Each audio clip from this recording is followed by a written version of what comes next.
មានហេតុដែលនាំឲ្យកើតឡើងនឹងគឺដោយអំណាចនៃការទម្រុនកាយការពុតកាយស្រវឹងអាហារការរួញចិត្តហើយនឹងការធ្វើឲ្យច្រើននៅអយោនិសោមនសិការៈណានេះឯងជាហេតុដែលនាំឲ្យភ័យនិមិត្តៈដែលមិនតាន់កើតឡើងមិនកើតឡើងភ័យនិមិត្តៈដែលមិនតាន់កើតឡើងហើយភ័យនិមិត្តៈណាដែលកើតឡើងហើយឲ្យកាន់តែចម្រើនក្រៃលែងគឺដោយការពុលអាហារនឹងជាដើមនឹងទៅសវឹងអាហារនឹងរួញចិត្តនឹងហើយនឹងអយោនិសោមនសិការៈធម៌ដែលលះបង់នៅភ័យនិមិត្តៈនឹងមាន6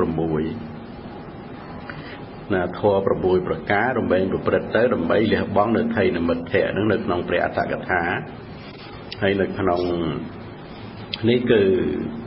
1ការកំណត់និមិត្តក្នុងភោជនដែលលើកណាគឺកុំបរិភោគភោជននឹងឲ្យហួសដោយព្រះអគ្គសាវកតែងទូមានណាគឺសល់4 5ពំនូតទៀតឆ្អែតក៏បានហើយអញ្ចឹងកំណត់ភោជននឹងកុំឲ្យលើបើលើទៅវាទៅជាធ្វើឲ្យកើតនៅអសុភាពណារួញរាខុញទ្រាន់ងកងក់នឹងឯងអញ្ចឹងកុំឲ្យបរិភោគភោជននឹងលើសដូច្នេះត្រូវកំណត់ភោជនហើយនឹងការផ្លាស់ប្ដូរអេរិយាបថណាគឺបើថាគងឬអង្គុយទៅវាងុយងកងក់ក្រោកឈរដូរអេរិយាបថដើរចង្ក្រមចឹងទៅអាហ្នឹងគឺលះបង់បានណាហើយទី3ការធ្វើទុកក្នុងចិត្តក្នុងអាឡោកសញ្ញានឹងបើថាងុយងកងក់ហើយគឺធ្វើទុកក្នុងចិត្តនៅពន្លឺណាឬក៏ទៅកាន់ទីវាលនឹងតែម្ដងទៅអញ្ចឹងវាអាចកម្ចាត់បងនៅថៃនិមិត្តៈនឹងបាននឹងធ្វើទុកក្នុងចិត្តនៅពន្លឺហើយនឹងការទៅកាន់ទីវាលអានឹងទី4ទី5ការមានកល្យាណមិត្តណាមានមិត្តល្អហ្នឹងក៏លះបង់នៅថៃនិមិត្តៈបានទី6ការនិយាយរឿងជាទីសប្បាយសប្បាយកថានឹងមានទានកថា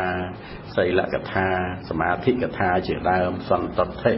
អបិច្ឆកថាជាដើមនៅក្នុងកថាវត្ថុ10ហ្នឹងទៀតណាពោលពីសិលសមាធិបញ្ញាអញ្ចឹងទៅក៏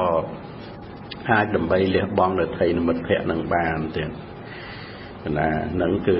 ធម៌6ប្រការនឹងឯងដែលលះបង់នៅថៃនិមិត្តៈបានហើយដូចជាការធ្វើទុកក្នុងចិត្តនៅពន្លឺអញ្ចឹងគឺដាក់ធ្វើទុកក្នុងចិត្តហ្នឹងឧមាថាយើងនៅក្នុងទីងងឹតឬកំពុងនៅក្នុងទីណាសតុំហើយថៃនិមិត្តៈហ្នឹងគ្របសកត់យើងធ្វើទុកក្នុងចិត្តក្នុងពន្លឺប្រច័ណ្ឌដែរក្នុងចិត្តយើងរលឹកនឹកទៅរកពន្លឺប្រច័ណ្ឌដែលភ្លឺស្រឡះល្អឬក៏ពន្លឺប្រទីបនឹងឬក៏ពន្លឺគប់ភ្លើងអីអញ្ចឹងទៅឬក៏ពន្លឺព្រះអាទិត្យក្នុងពេលថ្ងៃអញ្ចឹងទៅអ្នកអាការធ្វើទុកក្នុង